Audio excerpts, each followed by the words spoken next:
نحمدہ و نصلی علی رسولہ الکریم اما بعد فاعوذ باللہ السمیع العلیم من الشیطان الرجیم بسم اللہ الرحمن الرحیم۔ سورۃ الحج بامانی بامحاورہ ترجمہ اور اس کے بعد اس کی تشریح۔ پہلے بامانی ترجمہ آیت نمبر 34۔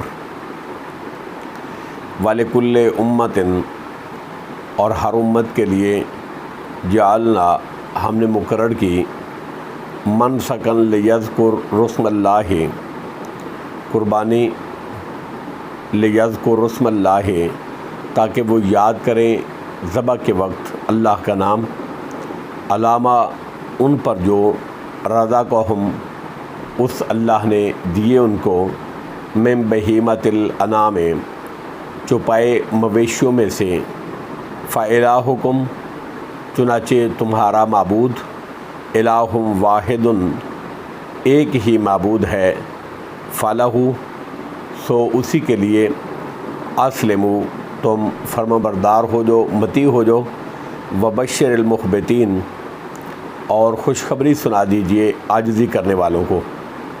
آیت نمبر 35۔ الذین وہ لوگ اذا جب ذکر اللہ ہو ذکر کیا جاتا ہے اللہ کا، واجلت تو ڈر جاتے ہیں، قلوبہم ان کے دل، والصابرین اور صبر کرنے والوں کو، علامہ اس تکلیف پر جو اصابہم پہنچی ان کو، والمقیم الصلاۃ اور نماز قائم کرنے والوں کو، ومما اور اس میں سے جو رزقناہم ہم نے رزق دیا ان کو، ینفقون وہ خرچ کرتے ہیں۔ آیت نمبر 36۔ والبدن اور قربانی کے اونٹ، جعلناہا ہم نے بنایا ان کو، لکم من شعائر اللہ تمہارے لیے، من شعائر اللہ اللہ کی عظیم عظمت کی نشانیوں میں سے، لکم تمہارے لیے، فیہا ان میں، خیرن بہت بھلائی ہے، فاذکروا اسم اللہ چنانچہ تم یاد کرو اللہ کا نام، علیہ ان پر، صواف صف بستہ گھٹنا باندھ کے کھڑا کر کے، فائدہ پھر جب وجبت گر جائیں زمین پر، جنوبہا ان کے پہلو، فاکلوا تو تم کھاؤ، منہا ان میں سے، وَأَطْعِمُوا الْقَانِعَ اور کھلاؤ قناعت کرنے والے محتاج کو، وَالْمُعْتَرَ اور مانگنے والے محتاج کو، کذالک اسی طرح، سخرناہا ہم نے تابع کر دیا ان چوپایوں کو، لکم تمہارے لیے، لعلکم تاکہ تم تشکرون شکر کرو تم۔ آیت نمبر 37۔ لن ینال اللہ ہرگز نہیں پہنچتے اللہ کو، لحومہا ان کے گوشت، ولا دماؤہا اور نہ ان کے خون، ولیکن ینالہ التقوی منکم ولیکن ینالہ التقوی پہنچتا ہے اس کو تقوی، منکم تم میں سے، کذالک اسی طرح، سخرہا اس اللہ نے تابع کر دیا ان چوپایوں کو، لکم تمہارے لیے، لتکبروا اللہ تاکہ تم بڑائی بیان کرو اللہ رب العزت کی، علامہ اس پر کہ ہداکم جو اس نے ہدایت دی تم کو، وبشر المحسنین اور خوشخبری سنا دیجئے نیکی کرنے والوں کو۔ آیت نمبر 38۔ ان اللہ بے شک اللہ رب العزت، یدافع دور کرتا ہے دشمنوں کو، عن الذین ان لوگوں سے، آمنوا جو ایمان لائے، ان اللہ بے شک اللہ رب العزت، لا یحب نہیں پسند کرتا، کل خوان کفور ہر خیانت کرنے والے اور ناشکرے کو۔ اب بامحاورہ ترجمہ اور اس کی تشریح۔ آیت نمبر 34۔ وَلِكُلِّ أُمَّةٍ جَعَلْنَا منسکن لیذکروا رسم اللہ علی ما رزقہم من بہیمۃ الانعام اور ہم نے، اللہ فرماتے اور ہم نے ہر امت کے لیے قربانی مقرر کی تاکہ وہ ذبح کے وقت ان چھپائے مویشیوں پر اللہ کا نام ذکر کریں جو اللہ نے ان کو دیے۔ منسکن ناسکا ینسکو کا مصدر ہے، معنی ہے اللہ کے تقرب کے لیے قربانی کرنا۔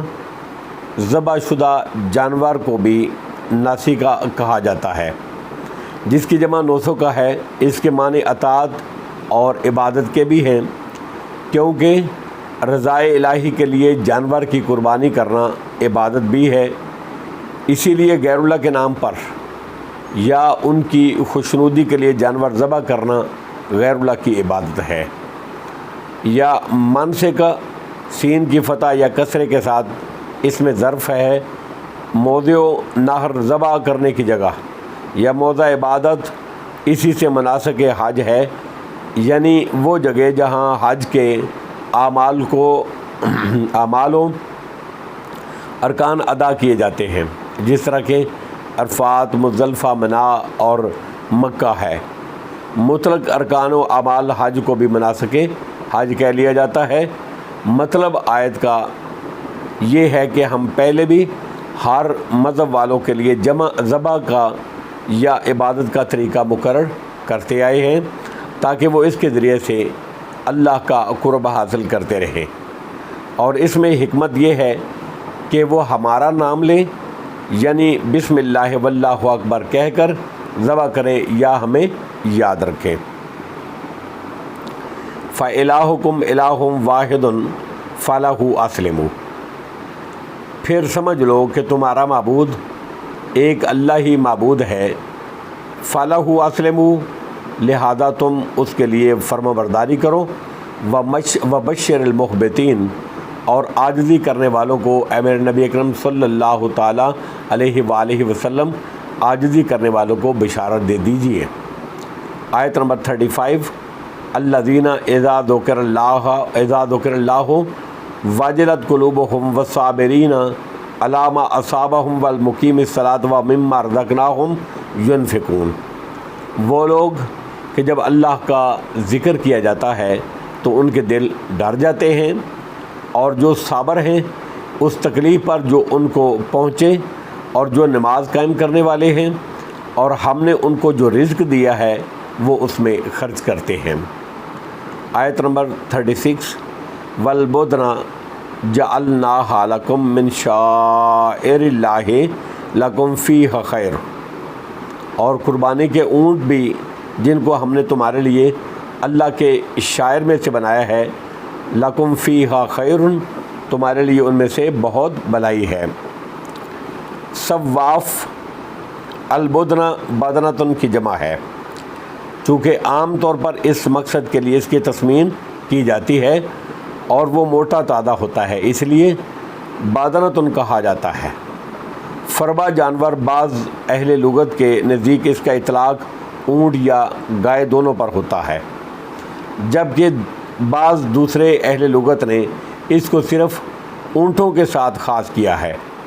صحیح بخاری اور صحیح مسلم کی حدیث سے اس کی تائید ہوتی ہے، جس میں ہے کہ جو شخص جمعہ کی پہلی وقت میں آئے اس کو ایک بدنہ اونٹ کا ثواب ملے گا، اور جو دوسری ساعت میں آیا اس کو بکرا گائے کا ثواب ملے گا۔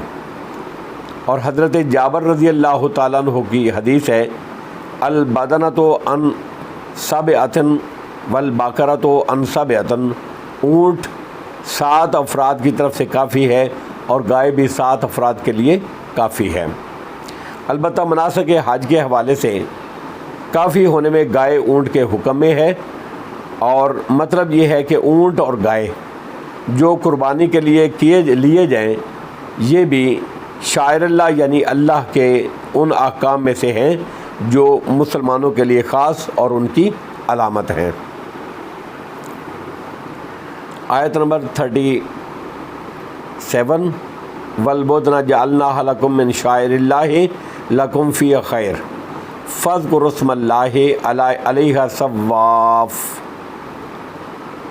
اور تمہارے لیے ان میں بہت بھلائی ہے، لکم فیہا خیر، تمہارے لیے ان میں بہت بھلائی ہے، فاذکروا اسم اللہ، علیہ صواف،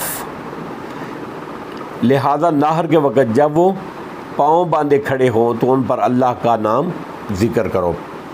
صواف مصفوفتن صف بستہ یعنی کھڑے ہوئے کے معنی ہیں۔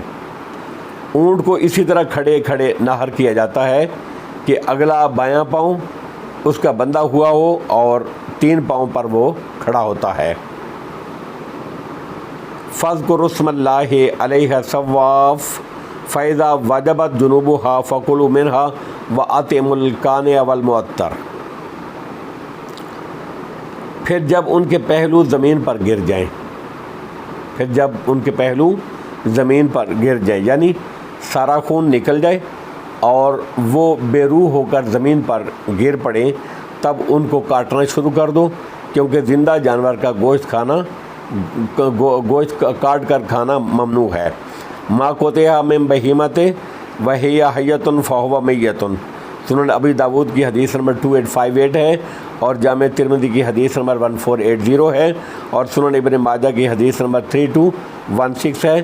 فرمایا کہ جس جانور سے اس حال سے گوشت کاٹا جائے کہ وہ زندہ ہو تو وہ کاٹا ہوا گوشت مردہ ہے۔ وَأَطْعِمُوا الْقَانِعَ وَالْمُعْتَرَ، اور تم ان کا گوشت کھاؤ اور قناعت پسند اور سوالی محتاج کو بھی دو۔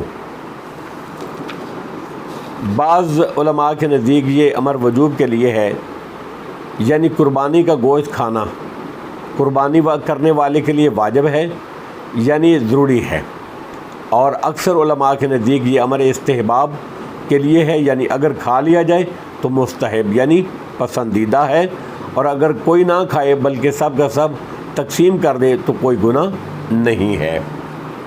وَأَطْعِمُوا الْقَانِعَ وَالْمُعْتَرَ، اور قناعت پسند اور سوالی محتاج کو بھی کھلاؤ۔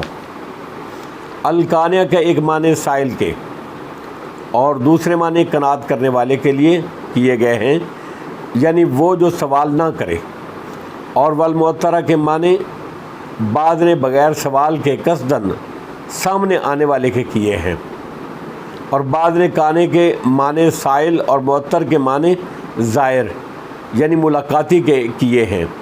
بہرحال اس آیت سے استدلال کرتے ہوئے کہا جاتا ہے کہ قربانی کے گوشت کے 3 حصے کیے جائیں، ایک اپنے لیے، دوسرا ملاقاتیوں اور رشتہ داروں کے لیے، اور تیسرا سائلین اور معاشرے کے ضرورت مند افراد کے لیے، جس کی تائید میں یہ حدیث بھی پیش کی جاتی ہے کہ جس میں رسول اللہ صلی اللہ علیہ وسلم نے ارشاد فرمایا کہ میں نے تمہیں پہلے 3 دن سے زیادہ قربانی کا گوشت ذخیرہ کرنے سے منع کیا ہوا تھا، لیکن اب تم میں اجازت ہے کہ کھاؤ اور جو مناسب سمجھو ذخیرہ کرو۔ دوسری روایت کے الفاظ میں ہے کہ پس کھاؤ، ذخیرہ کرو اور صدقہ کرو، اور ایک اور روایت کے الفاظ اس طرح ہیں، پس کھاؤ، کھلاؤ اور صدقہ کرو، اور بعض علماء 2 حصے کرنے کے قائل ہیں، آدھا اپنے لیے اور آدھا صدقے کے لیے۔ وہ اس سے ماقبل گزرنے والی آیت فَكُلُوا مِنْهَا وَأَطْعِمُوا الْبَائِسَ الْفَقِيرَ کے سے استدلال کرتے ہیں، لیکن در حقیقت کسی بھی آیت یا حدیث سے اس طرح کے 2 یا 3 برابر حصوں میں تقسیم کرنے کا حکم نہیں نکلتا، بلکہ اس میں مطلقاً کھانے کھلانے کا حکم ہے۔ اس لیے اس اطلاق کو اپنی جگہ برقرار رہنا چاہیے اور کسی برابر تقسیم کا پابند نہیں بنانا چاہیے۔ البتہ قربانی کی کھالوں کے بارے اتفاق ہے کہ اسے یا تو اپنے استعمال میں لاؤ یا صدقہ کرو، اسے بیچنے کی اجازت نہیں ہے، جس طرح کہ حدیث میں ہے، مسند احمد کی حدیث نمبر 15/4۔ تاہم بعض علماء نے اس کی اجازت دی ہے اور بعض نے کھال خود بیچ کر اس کی قیمت فقراء پر تقسیم کرنے کی رخصت دی ہے۔ ایک ضروری وضاحت قرآن مجید میں یہاں قربانی کا ذکر مسائل حج کے ضمن میں آیا ہے، جس سے منکرین حدیث یہ استدلال کرتے ہیں کہ قربانی صرف حاجیوں کے لیے ہی ہے، یہ دوسرے مسلمانوں کے لیے نہیں ہے، صرف حاجیوں کے لیے ہے، لیکن یہ بات صحیح نہیں۔ قربانی کرنے کا مطلق حکم بھی دوسرے مقام پر موجود ہے، سورۃ الکوثر کی آیت نمبر 2 میں ہے، فصل لربک ونحر، اپنے رب کے لیے نماز پڑھ اور قربانی کر۔ اس کی تبیین و تشریح عملی نبی اکرم صلی اللہ تعالیٰ علیہ وسلم نے اس طرح فرمائی کہ آپ خود مدینے میں 10 ذو الحجہ کو قربانی کرتے رہے اور مسلمانوں کو بھی قربانی کرنے کی تاکید کرتے رہے، چنانچہ صحابہ بھی کرتے رہے۔ اس کے علاوہ آپ نے قربانی کے بارے جہاں دوسرے بہت سی ہدایات دی، وہاں یہ بھی فرمایا 10 ذو الحجہ کو ہم سب سے پہلے عید کی نماز پڑھیں گے اور اس کے بعد جا کر جانور ذبح کریں گے۔ آپ نے فرمایا کہ جس نے نماز عید سے پہلے اپنی قربانی کر لی، اس نے گوشت کھانے میں جلدی کی، اس کی قربانی نہیں ہوئی۔ یہ حدیث صحیح بخاری کی حدیث نمبر 968 ہے اور صحیح مسلم کی حدیث نمبر 1961 ہے۔ اس سے بھی یہ واضح ہے کہ قربانی کا حکم ہر مسلمان کے لیے ہے، وہ جہاں بھی ہو، کیونکہ حاجی تو عید الاضحیٰ کی نماز ہی نہیں پڑھتے، جس سے صاف ظاہر ہے کہ یہ حکم غیر حاجیوں کے لیے ہی ہے۔ تاہم دکھلاوے کی نیت سے کئی قربانیاں کرنے کا رواج بھی خلاف سنت ہے۔ حدیث کے مطابق پورے گھر کے افراد کی طرف سے ایک جانور کی قربانی کافی ہے۔ صحابہ کا عمل اسی کے مطابق تھا۔ کذالک سخرناھا لکم لعلکم تشکرون، اسی طرح ہم نے چھپائے تمہارے تابع کر دیے، لعلکم تشکرون، تاکہ تم اللہ کا شکر ادا کرو۔ آیت نمبر 37، لن ینال اللہ لحومھا ولا دماؤھا ولکن ینالہ التقوی منکم، اللہ رب العزت تک ان قربانیوں کے جانوروں کا گوشت ہرگز نہیں پہنچتا، ولا دماؤھا، اور نہ ان کا خون پہنچتا ہے، ولکن ینالہ التقوی منکم، لیکن اللہ رب العزت کو تمہارا تقوی پہنچتا ہے۔ کذالک سخرھا لکم لتکبروا اللہ علی ما ھداکم، اسی طرح اس نے ان چوپایوں کو تمہارے تابع کر دیا ہے تاکہ تم اس پر اللہ کی بڑائی بیان کرو، علی ما ھداکم، کہ اس نے تمہیں ہدایت دی، وبشر المحسنین، اور نیکی کرنے والوں کو بشارت دیجیے۔ آیت نمبر 38، ان اللہ یدافع عن الذین آمنوا، بے شک اللہ رب العزت ایمان والوں کا دفاع کرتا ہے۔ جس طرح 6 ہجری میں کافروں نے اپنے غلبے کی وجہ سے مسلمانوں کو عمرہ نہیں کرنے دیا، اللہ رب العزت نے 2 سال کے بعد ہی کافروں کے اس غلبے کو ختم فرما کر مسلمانوں کو ان پر غالب کر دیا۔ ان اللہ لا یحب کل خوان کفور، بے شک اللہ رب العزت ہر خائن، خیانت کرنے والے اور ناشکرے کو پسند نہیں کرتا۔ واللہ عالم بالصواب، وآخر دعوانا ان الحمد للہ رب العالمین۔